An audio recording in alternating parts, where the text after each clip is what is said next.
Hi everyone, I'm at Hyde Park, London with someone very special here. I have with me a wonderful activist who's come all the way from Barcelona. He is Sizwe, and he's already turned quite a few people vegan right in front of my eyes. Yay to him. Now, I want to ask you, Sizwe, how did you go vegan and when? Okay, thank you. So to answer that question, we have to go back 4 years. 4 years and 2 months in July of 2020 during the pandemic is when I became vegan, and the reason for that is I stumbled across a video from Earthling Ed, right?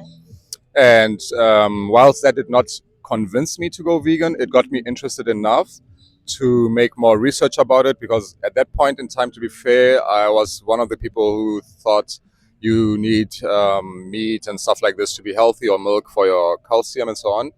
But anyway, this video got me interested enough to want to find out if this is really true, this belief that I held.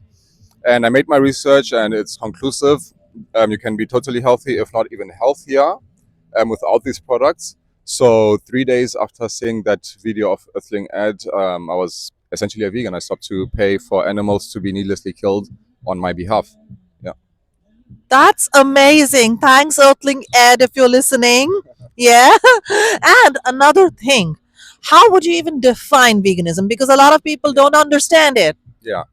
Wow, that's a great question, right? We've got so many definitions, like from the vegan society, which for the large part, I do agree with it.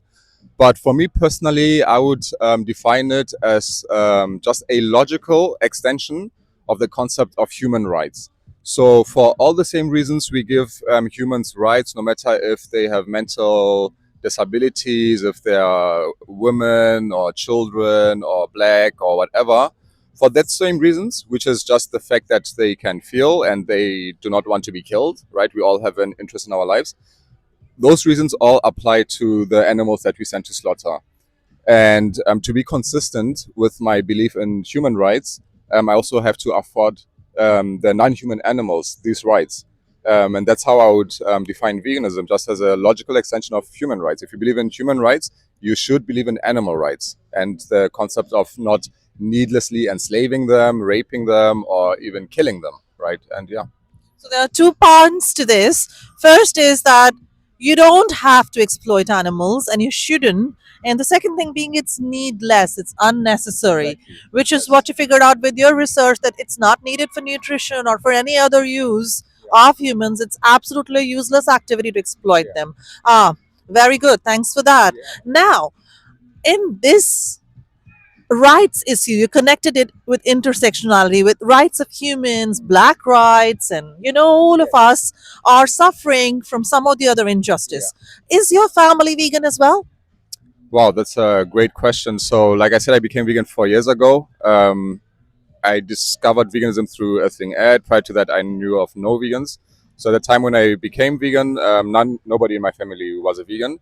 But shortly after, I discussed this with my mother, who was already a vegetarian for many, many years.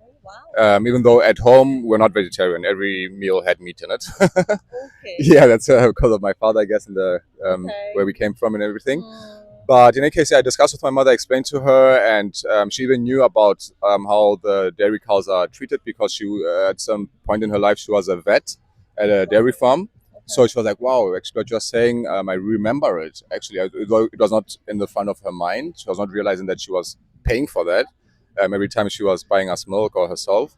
And yeah, she became vegan shortly after I became vegan, so that was nice. And yeah, also a close friend of mine. Took them a bit longer. I mean, I'd already been 3 years at that point.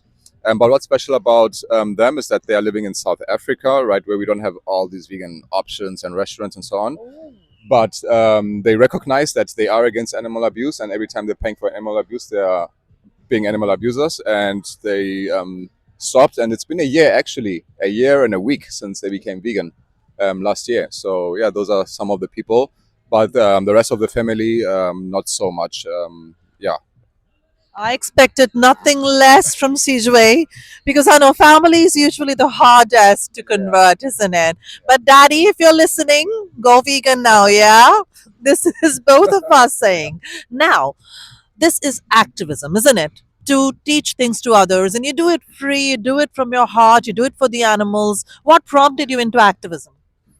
Yeah, great question. So for me, it was essentially an immediate thing, right? So as soon as I found out that, yeah, we are needlessly killing these animals, they don't have their voice for themselves and so on. First of all, I went to the families because I thought they were reasonable people who are against animal abuse. So from day one, like my mom is an example where I started to talk about these things. Even branched out a bit more, like online activism. There's an app, social media app called Discord, for instance. I was there with other activists where we're going to other groups and educating people.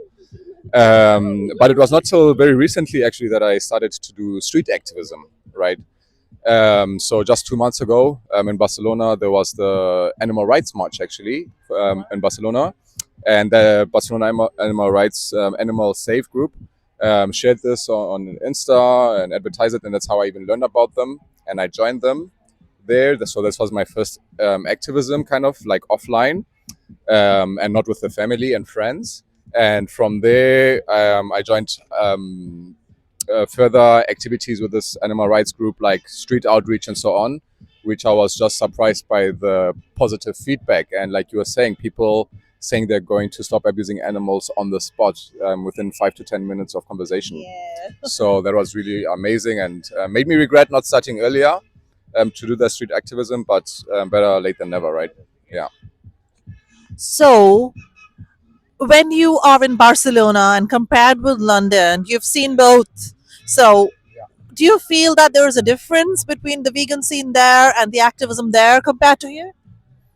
Definitely here it's more. It's a larger amount. Maybe it's because of the fact that it's a bigger city in general than in Barcelona. But we do have several times a week activists going on the street. Even people like to mention very impressive activist in my mind, somebody called Marcos, who's working for Anonymous for the Voiceless in Barcelona. And this guy is almost every day, 9 days, 9 hours a day doing activism there, right? Cool. So we have these kind of people, but in general, the vegan scene is here better, even though Barcelona is a very great city for vegans, given vegan options and so on. And we do have activism there, but not as much as you would wish for. But I guess there's never enough. Okay, and how would people get in touch with you to learn more? Maybe non vegans who want to be vegan or want to learn more about veganism, or vegans who want to do activism with you. How will they get in touch with you and contact you?